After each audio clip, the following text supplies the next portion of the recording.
नमस्कार, स्वागत है आपका अपने यूट्यूब चैनल बी एजुकेटर में। बात करेंगे 69,000 शिक्षक भर्ती उत्तर कुंजी प्रकरण नियुक्ति नोटिस वैस ऑर्डर चैलेंज 6800 कोर्ट सुनवाई समाप्त नियुक्ति चुनाव के बाद इन्हीं बिंदुओं पर बात करेंगे। तो वीडियो स्टार्ट करने से पहले अगर आपको लगता है कि चैनल के माध्यम से आपके राइट्स के लिए आपकी हक की आवाज़ को उठाया जाता है और शिक्षक भर्ती से संबंधित ऑथेंटिक अपडेट आप तक पहुंचाई जाती है, तो आपको निसंकोच चैनल से जुड़ना चाहिए।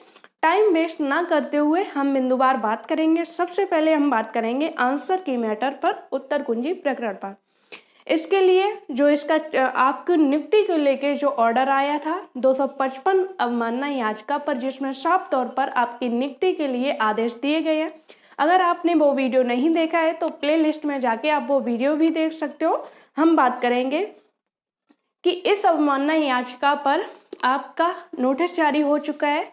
शिक्षा विभाग के अधिकारी, पीएनपी संस्था यानी परीक्षा संस्था, परीक्षा नियामक प्राधिकारी और जो सरविंद विक्रम बादो सर को एससीईआरटी के जो अधिकारी हैं उनके खिलाफ कि या तो आपको पहले आपको रीजन देना पड़ेगा। जो शिक्षा विभाग के अधिकारी हैं उनको रीजन देना पड़ेगा कि 25 अगस्त 2021 को इन अभ्यर्थियों के लिए ये ऑर्डर रिलीज किया गया और ये अभ्यर्थी उस मेरिट में भी आ रहे हैं, आपकी सारी शर्तों को मान रहे हैं, सारे नियम को मान रहे हैं, उसके बाद भी आपने अभी तक ये ऑर्डर फॉलो क्यों नहीं किया।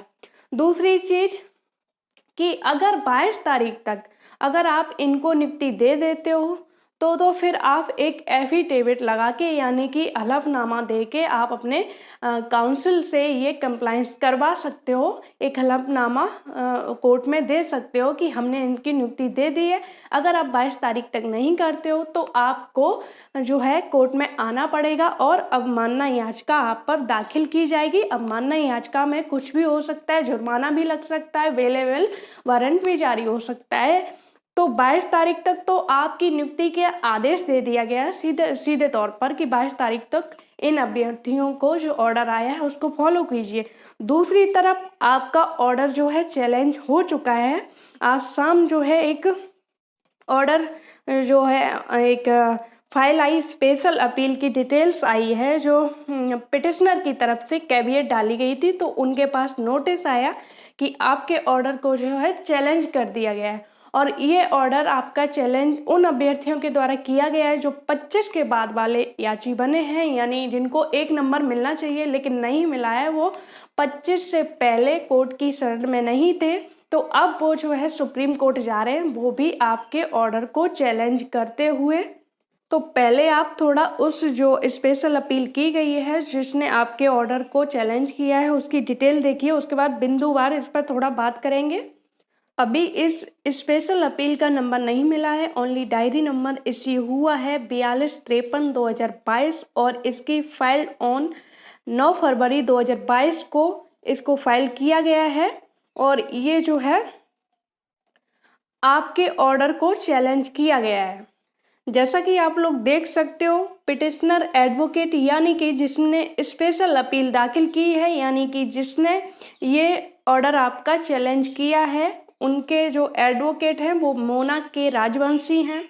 और रिस्पोंडेंट एडवोकेट यानी कि जिसने कैविएट दाखिल की है, जो रिस्पोंडेंट होंगे, जो उत्तरदायी होंगे, वो अजय कुमार सिंह हैं। इनके कैविएट के जो एडवोकेट होंगे वो होंगे अजय कुमार सिंह। तो आपका पूरा ऑर्डर जो है 25 का जो इलाहाबाद डबल बेंच ने आपके लिए 1 नंबर के लिए ऑर्डर दिया था उसको पूरी तरह से चैलेंज कर दिया गया है। और ये चैलेंज जैसा कि सभी को ज्ञात है कि जो 1 नंबर जो 2-3 नंबर से अभ्यर्थी रह रहे थे उनके द्वारा भी पहले भी ऑर्डर को चैलेंज किया गया था, लेकिन सभी को ज्ञात है कि फर्स्ट हियरिंग पर ही जो याचिकाएं थी, जो पिटिशनर गए थे, उनकी याचिकाओं को डिसमिस कर दिया गया था। तो अब जरूरी है कि अपने ऑर्डर को सुरक्षित रखना और अच्छे से इस पर अपने ऑर्डर की हियरिंग जो है एडवोकेट के द्वारा करवा के इस ऑर्डर को सुरक्षित रखना। देखिए, राइट हर किसी का बनता है अपने अधिकार के लड़ने के लिए, अपने अधिकार के लिए, अपने अधिकार को पाने के लिए, लेकिन किसी के अहित को किसी का अहित करके अगर आप अपना अधिकार पाना चाहते हो तो कहीं ना कहीं ये गलत है। स्टे की मांग करना बिल्कुल गलत है, स्टे की मांग नहीं करनी चाहिए, लेकिन बार बार स्टे की मांग की जा रही है और उसका नतीजा जो है, जो स्टे की मांग करते हैं उनको दिखता भी है कि उनकी याचिका पहले भी खारिज हो चुकी है और इस बार भी अगर जाएंगे तो हो सकता है कि याचिका खारिज ही हो, क्योंकि पहले भी सुप्रीम कोर्ट ने इस पर रिवर्स बेंच में, मतलब पिछली बेंच में इस ऑर्डर को भेज दिया था। जो 25 के बाद वाले याची थे उनको सीधा सा बोला था कि अगर 25 के बाद वाले याची हैं तो जो रिवर्स बेंच, मतलब आप जिस बेंच से आए हो, अगर वहाँ के जस्टिस चाहते हैं उस पर विचार कर सकते हो, उस पर विचार विमर्श करके आपको राहत दे सकते हैं। सुप्रीम कोर्ट इस पर कोई भी निर्णय नहीं ले सकता। उसके बावजूद भी अगर अभ्यर्थी जा रहे हैं, अपने हक के लिए जा रहे हैं, तो लड़ने का राइट हर किसी के पास है, लेकिन इसका मतलब ये नहीं है कि आप किसी का अहित करके जाओगे, किसी की नियुक्ति में जो है बाधा उत्पन्न करके आप नियुक्ति पाना चाहते हो, तो कहीं ना कहीं ये गलत है। स्टे की मांग नहीं करनी चाहिए। 1 नंबर जो आपको मिला है, तो अगर आप उसको चैलेंज करोगे, आप 1 नंबर को चैलेंज कर रहे हो, फिर 1 नंबर की मांग कर रहे हो, तो कहाँ से आप जीत जाओगे।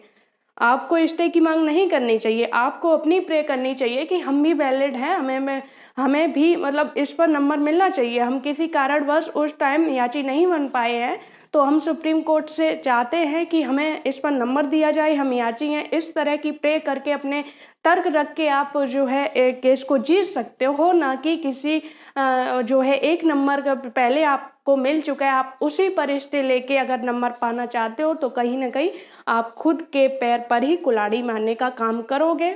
पूरे ऑर्डर को चैलेंज करना, मतलब जो आपको 1 नंबर मिला है उसको पूरी तरीके से चैलेंज करना, मतलब आप 1 नंबर को चैलेंज कर रहे हो। जब 1 नंबर को चैलेंज कर रहे हो तो फिर आप किसकी मांग कर रहे हो, किस नंबर की मांग कर रहे हो। जब आपने वो ऑर्डर ही चैलेंज कर दिया है, तो आप फिर मांग किसकी करोगे भाई। जब आपने वो पूरा ही ऑर्डर चैलेंज कर दिया है, तो आप सुप्रीम कोर्ट किसकी मांग करने जाओगे, कि किस बेस पे जाओगे कि हमें 1 नंबर दिया जाए। फिलहाल इसकी जो है डायरी नंबर मिला है, अभी इसकी कोई डेट या कोई केस नंबर नहीं मिला है। आने वाले समय में जैसे भी कोई अपडेट आती है आपको चैनल के माध्यम से दी जाएगी, और जो कुछ भी होगा वो भी आपको बताया जाएगा। वैसे इस पर मुझे नहीं लगता है कि ये कोई सॉलिड केस है, सॉलिड इस पर तर्क बनेंगे, प्रूफ बनेंगे, क्योंकि पहले जब इसको लेके सुप्रीम कोर्ट और याची जा चुके हैं, पिटिशनर जा चुके हैं, तो उसमें सुप्रीम कोर्ट ने टिप्पणी भी कर दी थी कि आप रिवर्स बेंच में जा सकते हो, अगर वहाँ के जस्टिस चाहते हैं आपको राहत देना तो वो आपको दे सकते हैं।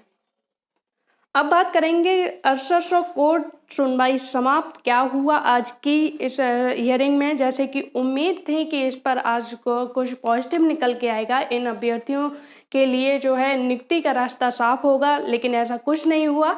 तो वो इस वजह से नहीं हुआ कि सरकार जो है वो नहीं चाहती है कि अब ये मामला चुनाव से पहले सॉल्व हो। वो कहीं ना कहीं इन अभ्यर्थियों को बहला रही थी, कहीं ना कहीं उस टाइम तक ले जाना चाहती थी कि इलेक्शन हो जाए, उसके बाद जो नई सरकार बने तब स्थितियां इस पर जो है पूरी तरह से साफ हों कि अधिकारी इसमें कहीं खुद को तो नहीं फंसा रहे हैं। आपकी बेंच, आपका जो केस था कोर्ट नंबर 8 में जस्टिस दीपक कुमार जी की बेंच में लगा था, बेंच आपकी बहुत ठीक थी, आपके लिए जो है पॉजिटिव थी। और जो जस्टिस हैं उन्होंने तर्क भी दिया कि जो 6800 की लिस्ट है वो वैलिड है, इन अभ्यर्थियों को नियुक्ति मिलनी चाहिए। आप 1 मंथ के अंदर इन अभ्यर्थियों को नियुक्ति दे सकते हो, लेकिन अगर आप नहीं चाहते हो कोई विवाद उत्पन्न हो तो आप उन पदों को सृजित कर सकते हो जिन पदों पर हर साल जो है रिटायरमेंट होते हैं, तो नए पद जोड़ के इनको जो है नियुक्ति दे सकते हो। लेकिन इस पर एजी महोदय थे, कहीं ना कहीं जो सरकार की तरफ से वकील थे वो सहमत नहीं थे। उनका साफ सा कहना था कि हम 10 तारीख का जो है इंतजार करेंगे, 10 तारीख तक हम इनको नियुक्ति नहीं दे सकते हैं। तो इसके लिए आपकी जो हियरिंग है वो 22 मार्च की लगा दी गई है, और सबको पता है कि 10 मार्च को आपके इलेक्शन का जो है अनाउंसमेंट होगा कि कौन जीता, कौन किसकी पार्टी बन रही है, कौन हार रहा है। तो ये सारी चीज़ें 10 मार्च को क्लियर हो जाएंगी।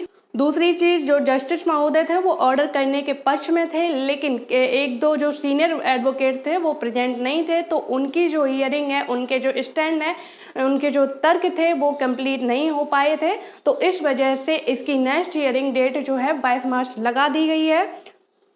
जैसा कि चीज़ें मैंने पहले भी बताई थी कि अगर कोई मामला एक बार जो है कोर्ट की शरण में चला जाए, फिर वो मामला जो है पेचीदा हो जाता है और उस पर नए नए तरह के जो है केस निकलते हैं, क्योंकि लोग जो है अपनी उससे संतुष्ट नहीं रहते हैं। दूसरों की जॉब में टांग अड़ाना, दूसरों की जॉब को रोकना, कैसे भी मैटर को न्यायालय में ले जाना और उससे जो है चंदा से धन उगाही करना, ये उनका पेशा बन जाता है। तो 6800 लिस्ट में भी सेम यही हुआ। अब इसमें नए नए तरीके से केस निकल रहे हैं, अपनी अपनी तरीके से मांग की जा रही है कि 27 और 21% पूरा फॉलो कीजिए और जो पहले से उनको भी निकालिए, तो नए नए केस बनेंगे। जब केस बनेंगे तो मामला और भी ज़्यादा पेचीदा होगा और अधिकारी भी ये चाहते हैं कि अगर भविष्य में कोई सरकार जो है बनती है, तो जाहिर सी बात है कि ये पूरा जो मैटर है आरक्षण वाला, और आप ये चीज़ समझ लीजिए, चाहे अधिकारी हो चाहे मंत्री हो, एक संवैधानिक नियम से कोई खिलवाड़ नहीं कर सकता है। एक समय के अंदर तो कर सकता है वो, लेकिन समय के बाद जब चीज़ें न्यायालय में पहुंचेंगी, जब उस पर केस चलेगा, तो हर अधिकारी चाहता है वही कि हम इसमें ना फंसें। तो इसीलिए अधिकारी ये चाहते हैं कि 10 तारीख को देखा जाए कि किसकी सरकार बनती है। उस बेस पर जो है हो सकता है कि 27 और 21% को अब पूरी तरीके से जो है फॉलो किया जाए। तो जब एजी महोदय ने ये चीज़ क्लियर कर दी है साफ तौर पर कि 10 मार्च से पहले हम 1 महीने के अंदर इनको नियुक्ति नहीं दे सकते, हम आचार संहिता भी लगी है, इलेक्शन भी है, इस वजह से हम नियुक्ति देने में असमर्थ हैं, तो आप समझ सकते हो कि जो अधिकारी हैं उनकी क्या मंशा है और वो क्या चाहते हैं। ये चीज़ें अब जो है आपको जो चुनाव के बाद ही अब इस पर किसी भी प्रकार की आपको प्रक्रिया देखने को मिलेगी, तब तक आपको इंतज़ार ही करना पड़ेगा। उम्मीद है वीडियो में दी गई जानकारी से आप संतुष्ट होंगे। वीडियो को लाइक कीजिए, शेयर जरूर कर दीजिए। धन्यवाद।